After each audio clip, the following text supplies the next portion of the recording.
All right, so strap yourselves in because today we're going deep, deep into Mike's Waffen facts. Specifically episode 477. Yeah, you guys sent us a ton of stuff on this one. Emails, articles. Yeah, handwritten letter even. Oh, wow. Yeah, it's a lot to unpack, and let's just say the intrigue is high. Yeah, and what's really fascinating here is we're dealing with a podcast that thrives on chaos. Oh yeah. Forget polished production. You know, Mike's Waffen Facts is raw. It's raw, unfiltered, and fueled by what sounds like a truly impressive amount of alcohol. Oh yeah, the sources paint a picture of absolute mayhem. Yeah. We're talking shouting matches, questionable facts, and enough off-color humor to make a sailor blush, and that's before we even get to the episode title. Yeah. Like Chaos and Corn? Oh, yeah. Like, is that a band name? Or breakfast cereal. Or both. The beauty of Mike's Waffen Facts is that it could be either or both. That's the point. It's that kind of, that unpredictable energy that seems to draw people in. Yeah, speaking of unpredictable, let's talk about the hosts. Okay. We've got Mike, our fearless leader. Fearless. Who apparently fancies himself a weapons expert, despite what the sources describe as a rather tenuous grasp on reality. Yeah. Questionable. And then there's Rickard, his partner in crime, right, who seems to have a conspiracy theory for every occasion. Every single one. Everything. If you need a conspiracy theory, Rickard's your guy. Oh, yeah. He's got you covered. Absolutely. And let's not forget the unsung hero of this whole operation, Romanka, the sound engineer. Romanka. From what I gathered, he's essentially an audio hostage. Oh, my God. Forced to endure Mike and Rickard's drunken ramblings while trying to maintain some semblance of sound quality. Bless his heart. I mean, really. Honestly, I'm surprised he hasn't staged an intervention. Yeah. Or at least invest in some really good noise-canceling headphones. Absolutely. Absolutely. But back to episode 477. Okay. This seems to be a fan favorite, or at least a favorite target of bewildered fascination. I would say the latter for sure. Bewildered fascination. Like, what? Yeah, just like, what is even happening here? What is going on? What is going on? And it's described as this microcosm of the Mike's Waffen Facts experience. Right. It captures their unique blend of drunken banter, bizarre tangents, and surprisingly detailed discussions about weapons and military technology. Okay, all right. So let's unpack this a little bit. Let's get in there. What kind of podcast actually covers Congo Miller and the Arschbaum while someone is throwing up on the table? Well, indeed. And for those of us not fluent in German slang, can we get a translation? Yeah, Arschbaum translates to butt bomb. Okay. Which, as you might guess, is a rather colorful term for a cannonball dive. Right. And based on the sources, it seems to be a recurring topic of conversation, particularly when the alcohol starts flowing. So you've got drunken cannonball analysis, a mysterious figure named Congo Miller, who, by the way, seems to be some kind of legendary party animal. Oh, yeah, just based on the name. And the potential for mid-podcast vomiting. Always. I'm starting to see why you called this episode a microcosm. It's all there. It really is. It's all there. The whole kit and caboodle of Mike's Waffen Facts. It's all there. But amidst the chaos, yeah, there is a strange consistency to their topics. Okay. They always seem to circle back to weapons, military history, and Rickard's favorite conspiracy theories. Right, right. It's like they're trying to make sense of the world, but through a very specific and somewhat skewed lens. Yeah, through their own drunken, haze-filled lens. Absolutely. All right, so let's dive into this episode. Okay. The sources mention something about Neutronenstiefel. Neutron boots. Yeah, which sounds like a prop from a low-budget sci-fi film. Another example of their unique vocabulary. Right. It's never fully explained what they are. Right. But knowing Mike and Rickard, it's probably either a completely made-up piece of technology or some bizarre inside joke. Or maybe they were just really, really drunk. Potentially all three. Potentially all three, yeah. At the same time. At the same time. Who knows? The sources also mentioned an ongoing feud with another YouTuber, the Drachenlord. Oh, yes. Apparently threats were made involving computers and bodily orifices. Yes, it seems Mike has a rather, shall we say, confrontational approach to online disagreements. Yeah. And the Drachenlord incident is apparently just the tip of the iceberg. Okay, so we've established that they're drunk, aggressive, and prone to making up words. So far. So far. Yes. But what are the actual topics they attempt to discuss in episode 477? Well, they start with the Gulaschkanone, Okay. which is a real thing, believe it or not. Okay. It's a mobile field kitchen used by the German army, known for its ability to churn out hearty stews in even the most challenging conditions. Gulaschkanone. Fascinating. So they're going from discussing neutron boots to military-grade stew cookers. It's a wild ride. This podcast is a wild ride. Every episode, I imagine? What does the FG-42 have to do with this? The FG-42 doesn't come up in this specific episode, but it is mentioned in other sources as one of Mike's favorite weapons. Okay. It's a German paratrooper rifle from World War II, known for its innovative design and impressive firepower. Okay. And Mike, in his self-proclaimed expertise, apparently loves to go into great detail about its technical specifications. So he's got a soft spot for historical firearms. He does, he does. I guess that's less concerning than the neutron boot obsession. Arguably. But back to the Gulaschkanone. Right. Do they actually stick to the topic, or does it devolve into, well, whatever Mike's Waffenfacts usually devolves into? Well, they managed to stay on topic for about 5 minutes, which is practically a record for them. Wow, okay. Mike gets surprisingly technical, discussing the Gulaschkanone's fuel efficiency and its capacity to feed a battalion of hungry soldiers. So a brief glimpse of actual knowledge. Yes.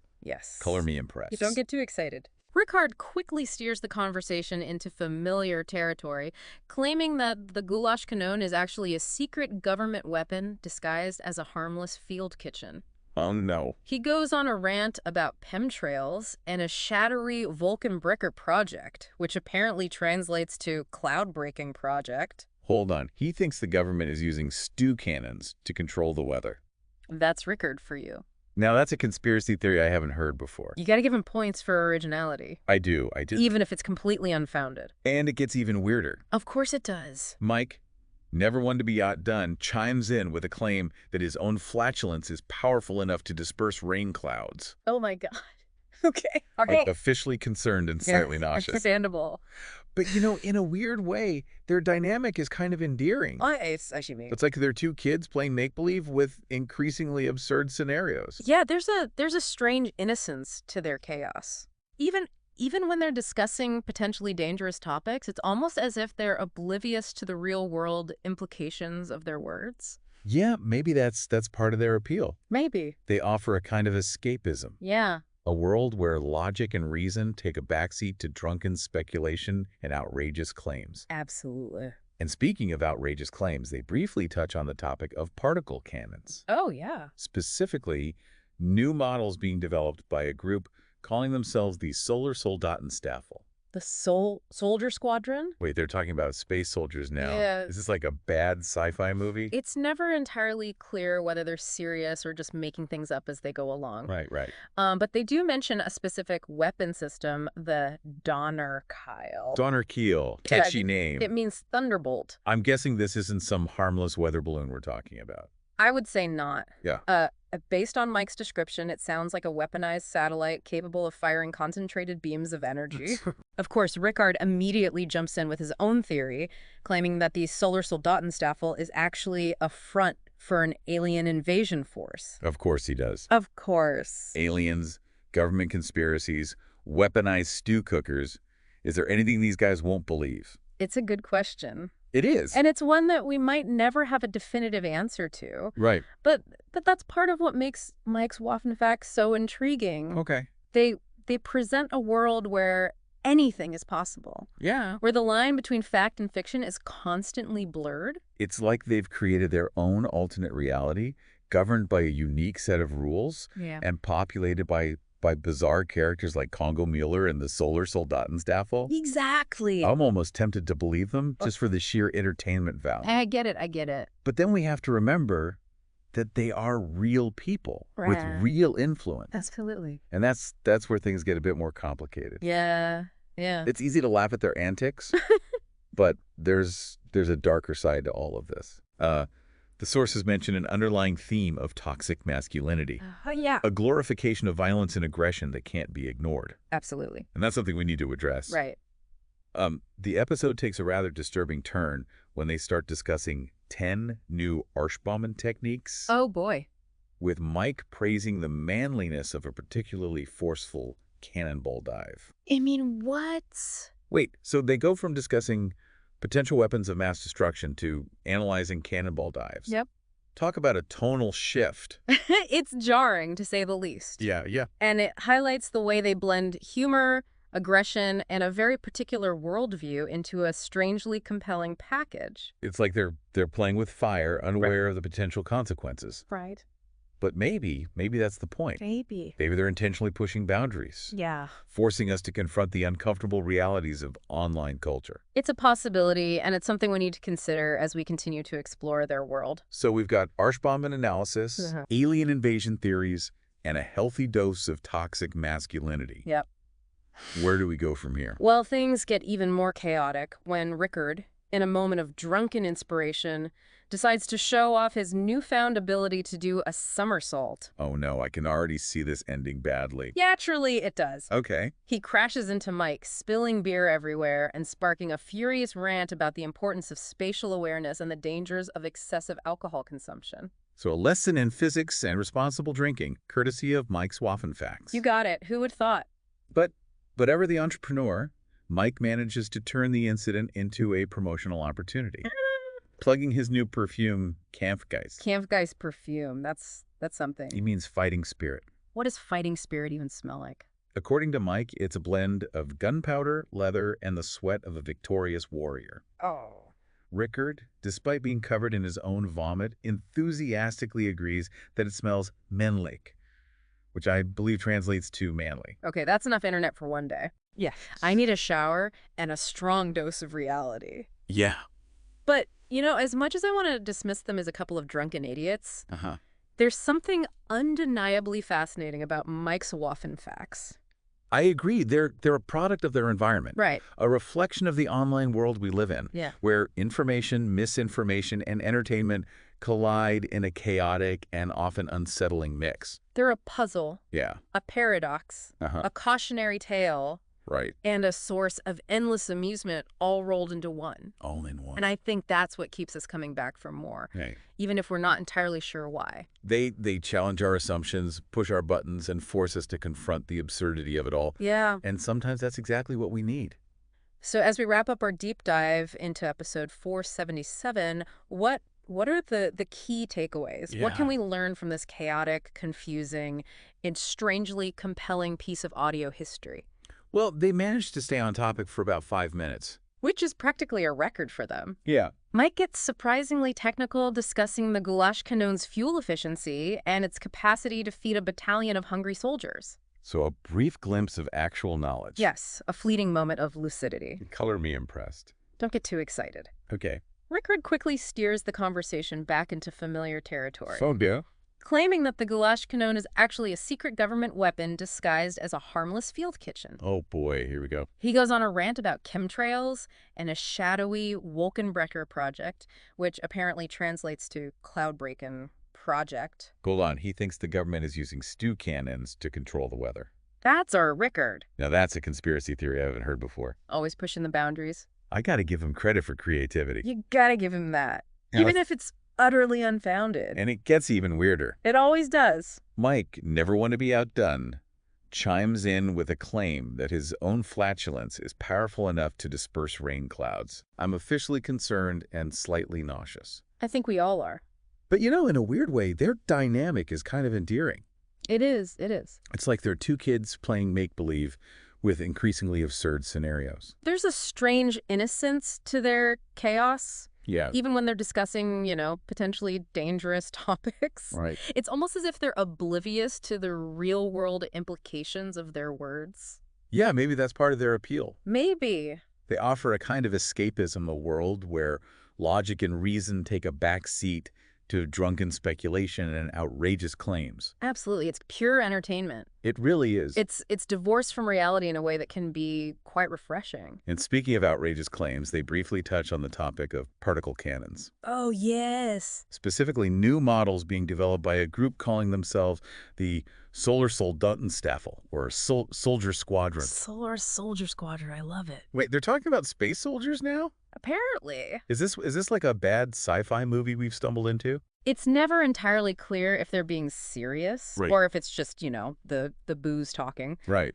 But they do mention a specific weapon system The Donner? Donner cow, catchy name. He means thunderbolt. I'm guessing this isn't some harmless weather balloon we're talking about. Based on Mike's description, it sounds like a weaponized satellite capable of firing concentrated beams of energy. Oh, wow. Okay. Of course, Rickard immediately jumps in with his own theory, claiming that the solar Soldatenstaffel is actually a front for an alien invasion force. Of course he does, right on cue. Never disappoints. Aliens, government conspiracies, weaponized stew cookers. Is there anything these guys won't believe? That is the million-dollar question. It really is. And it's a question that might not have an answer. Right. But that's part of the strange allure of Mike's Waffenfacts. Yeah. They present this world where anything is possible, where the line between fact and fiction is completely blurred. It's like they've created their own alternate reality, governed by a unique set of rules, and populated by these bizarre characters like Congo Miller and the Solar Soldatenstaffel. Exactly. I'm almost tempted to believe him just for the sheer entertainment value of it all. I get it. But then we have to remember, these are real people. Right. With real influence. Absolutely. And that's where things get a little bit more complicated. Yeah, it's not all fun and games. Yeah, it's easy to laugh at their antics, but there's a darker side to all of this. There is. The sources mention this underlying theme of toxic masculinity. Oh, yeah. A glorification of violence and aggression that can't be ignored. Absolutely, and it's something that, we need to be mindful of when engaging with this kind of content. Right, and the episode takes a rather disturbing turn when they start discussing 10 new Arschbomben techniques, with Mike praising the manliness of a particularly forceful cannonball dive. Oh, God, not the Arschbomben again. Wait, so they go from discussing potential weapons of mass destruction to analyzing cannonball dives. It's a jarring juxtaposition, to say the least. Talk about a tonal shift. It's really something. Yeah. And it highlights how they, blend humor, aggression, and this very specific worldview into a strangely compelling package. It's like they're playing with fire and they're not aware of the potential consequences. Right. There's a recklessness to it that can be both entertaining and a little bit alarming. Yeah, maybe that's the point. Maybe they're intentionally pushing boundaries, forcing us to confront these uncomfortable realities of online culture. It's possible they're more self-aware than they let on. Yeah. But it's hard to say for sure. It really is. So we've got Arschbomben analysis, the alien invasion theories, and a healthy dose of toxic masculinity. So far. Where do we go from here? Well, things get even more chaotic when Rickard, in a moment of drunken inspiration, decides to show off his newfound ability to do a somersault. Yep. Oh no, this can't end well. It does not. Okay. He crashes into Mike, spilling beer everywhere and sparking a furious rant about the importance of spatial awareness and the dangers of excessive alcohol consumption. A lesson in physics and responsible drinking, courtesy of Mike's Waffenfacts. Who would have thought? Who would have thought? That they'd impart some actual wisdom. But ever the entrepreneur, oh yes, Mike manages to turn this incident into a promotional opportunity. Of course he does. Plugging his new perfume, Kampfgeist perfume, the scent of questionable decisions. Kampfgeist perfume. What does fighting spirit even smell like? According to Mike, it's a blend of gunpowder, leather, and the sweat of a victorious warrior. Oh my God. Rickard, despite being covered in his own vomit, enthusiastically agrees that it smells männlich, which I believe translates to manly. Okay, that's enough internet for one day.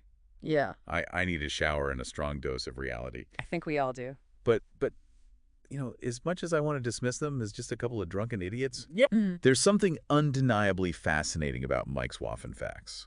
I agree. There's a certain allure to their chaotic energy. Yeah. They're a product of their environment, a reflection of the online world we live in, where information, misinformation, and entertainment just collide in this chaotic and often unsettling mix. They're a puzzle, a paradox, a cautionary tale, and a source of endless amusement, all rolled into one. All at the same time. Yeah, and I think that's what keeps us coming back for more. I think you're right. Even if we're not entirely sure why. They challenge our assumptions. They do. Push our buttons and force us to confront the absurdity of it all. And sometimes that's exactly what we need. Exactly. I think one of the takeaways here is Mike's Waffenfacts is not for the faint of heart.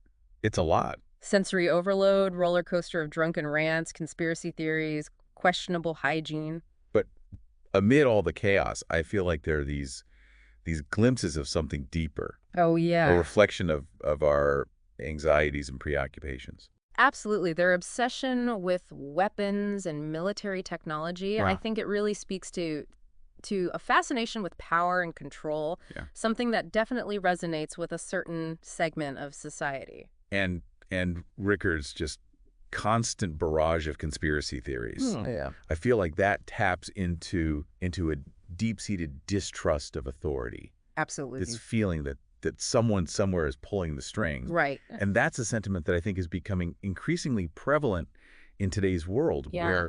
where information is so readily available, but often unreliable. It's hard to know what to trust. It really is. So in a way, Max Waffenfax is like this distorted mirror, Yeah. reflecting back at us the anxieties and uncertainties of our time. It is. It's a funhouse mirror reflection of our culture. It really is. Warped and exaggerated, but still reflecting something real. Yeah. And it's a challenge to us as consumers of media to think critically Absolutely. about what we're listening to and why. You can't just passively absorb information anymore. We can't. We have to engage with it, question it, Yeah. and be aware of the potential impact, even if it's presented under the guise of entertainment. Because that line between humor and harm can be so thin. It really can, especially online where, context is often lost.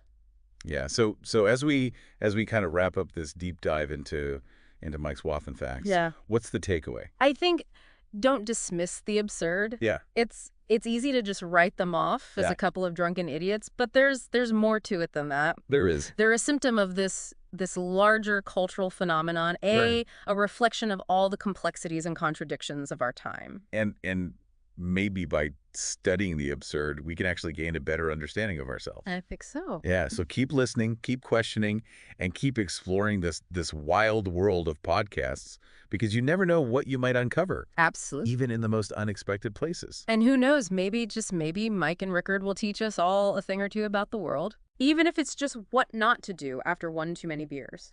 That's a good lesson to learn. It is. Well, thanks for joining us on this wild ride. This is a fun one. It was. We'll be back next time with another deep dive. Looking forward to it. Until then, stay curious, stay critical, and remember, What's that? always check your sources. Yeah. Especially if they involve neutron boots and Kampfgeist perfume. Words to live by.